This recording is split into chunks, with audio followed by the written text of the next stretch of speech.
Hi friends, எல்லாருக்கும் வணக்கம். இன்றைக்கி நம்ம வீடியோவில் பார்த்திங்கன்னா ஒரு ஈவினிங் ஸ்நாக்ஸ் தாங்க பண்ண போகிறோம். ரவையை வச்சுட்டு நல்லா முறுமுறுன்னு போண்டா தாங்க பண்ண போகிறோம். ரொம்பவே ஈஸியாக பண்ணிடலாம். போண்டா வந்து வித்தியாசமாக சாப்பிட்ணுன்னு நினச்சிங்கன்னா இந்த மாதிரி ட்ரை பண்ணி பாருங்கள், ரொம்பவே நல்லாயிருக்கும். ஃபஸ்ட்டு இந்த ரவை போண்டா பண்ணுறதுக்கு பவுல் எடுத்துக்கலாங்க. இதில் ஒரு கப் அளவுக்கு ரவை எடுத்துக்கலாம். வறுத்த ரவை, வறுக்காத ரவை எதாக இருந்தாலும் பரவாயில்ல, வீட்டில் இருக்கிறத எடுத்துக்கலாம். இதோட அரை கப் அளவுக்கு தண்ணி சேர்த்துட்டு ரவையை வந்துட்டு ஃபஸ்ட்டு ஊற வச்சுக்கலாங்க. அரை கப் அளவுக்கு தண்ணி வந்து கரெக்டாக இருக்கும். அப்படி பத்தலைன்னா திரும்ப ஒரு 2 ஸ்பூன் அளவுக்கு தண்ணி விட்டு ரவையை வந்துட்டு ஊற வச்சுக்கலாம். ஒரு மூடி போட்டு வச்சிடலாம், ஊறி வரட்டும்.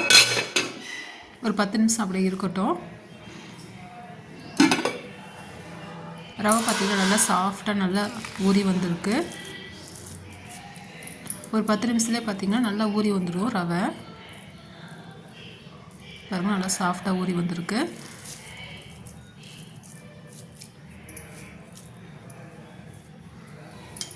இப்போ இதோட 2 ஸ்பூன் அளவுக்கு மாவு சேர்த்துக்கலாங்க. மைதா மாவு சேர்த்துக்கலாம். கொஞ்சமாக சேர்த்தா போதும், ஒரு 2 ஸ்பூன் அளவுக்கு சேர்த்தா போதும். இதோட ஒரு கப் அளவுக்கு வெங்காயம் சேர்த்துக்கலாம். 2 பெரிய வெங்காயம் இந்த மாதிரி பொடிசாக கட் பண்ணிவிட்டு சேர்த்துக்கலாம். இதோட 2 பச்சை மிளகாய், நம்மளோட காரத்துக்கு தகுந்த மாதிரி நம்ம பச்சை மிளகாய் கூட குறைச்சி சேர்த்துக்கலாம். இதோட பொடிசாக கட் பண்ண கருவேப்பிலை, பொடிசாக கட் பண்ண கொத்தமல்லி சேர்த்துக்கலாம்.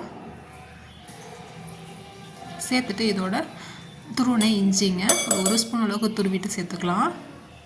நல்லா வாசமாக இருக்கும் போண்டா. இதோட இந்த போண்டாவுக்கு தேவையான உப்பு சேர்த்துட்டு ஒரு 2 பிஞ்ச் அளவுக்கு பேக்கிங் சோடா சேர்த்துக்கலாங்க.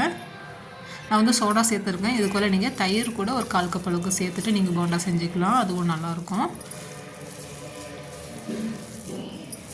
எல்லா பொருளும் சேர்த்துட்டு நல்லா கையாலேயே நல்லா பிசைஞ்சு விட்டுக்கலாம். நல்லா ரவையில் வெங்காயத்தில் இருக்க ஈரப்பதமே நமக்கு வந்து கரெக்டாக இருக்கும். நல்லா பிசைஞ்சதுக்கப்புறம் பத்தலை அப்படின்னா ஒரு ஸ்பூன் அளவுக்கு தண்ணி சேர்த்து திரும்பவும் நம்ம பிசைஞ்சிக்கலாம். நல்லா ஒரு போண்டா மாவு பதத்துக்கு நல்லா பிசைஞ்சு எடுத்துக்கலாம். பாருங்கள், மாவு இந்த பதத்தில் இருக்கணும் போண்டா போடுறதுக்கு. இது இருக்கட்டும். எண்ணெயும் பார்த்திங்கன்னா அடுப்பு நல்லா சூடாகிடுச்சு. எண்ணெய் நல்லா சூடானதுக்கப்புறம் அடுப்பு மீடியம் ஃப்ளேமில் வச்சுட்டு பாருங்கள், நல்லா பெரிய பெரிய போண்டாவே நம்ம எடுத்து போட்டுக்கலாம்.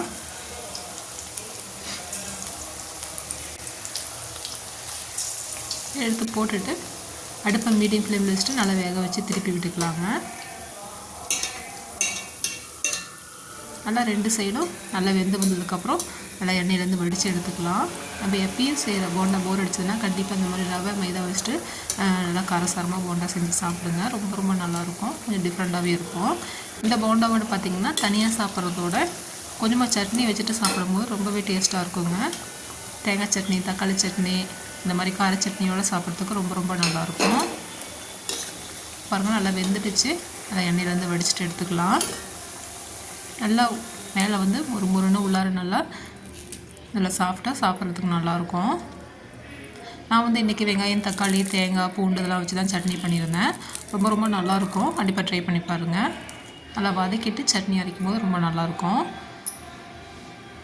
ஓகே ஃப்ரெண்ட்ஸ், இந்த வீடியோ பிடிச்சிருந்தால் லைக் பண்ணி ஷேர் பண்ணுங்கள். இந்த ரவா போண்டா செஞ்சு பார்த்துட்டு எப்படி இருந்ததுன்னு கண்டிப்பாக கமெண்ட் பண்ணுங்கள். நம்மளோட வீடியோ புதுசாக பார்க்குறீங்கன்னா கண்டிப்பாக சப்ஸ்கிரைப் பண்ணி வச்சுக்கோங்க ஃப்ரெண்ட்ஸ். தேங்க்யூ.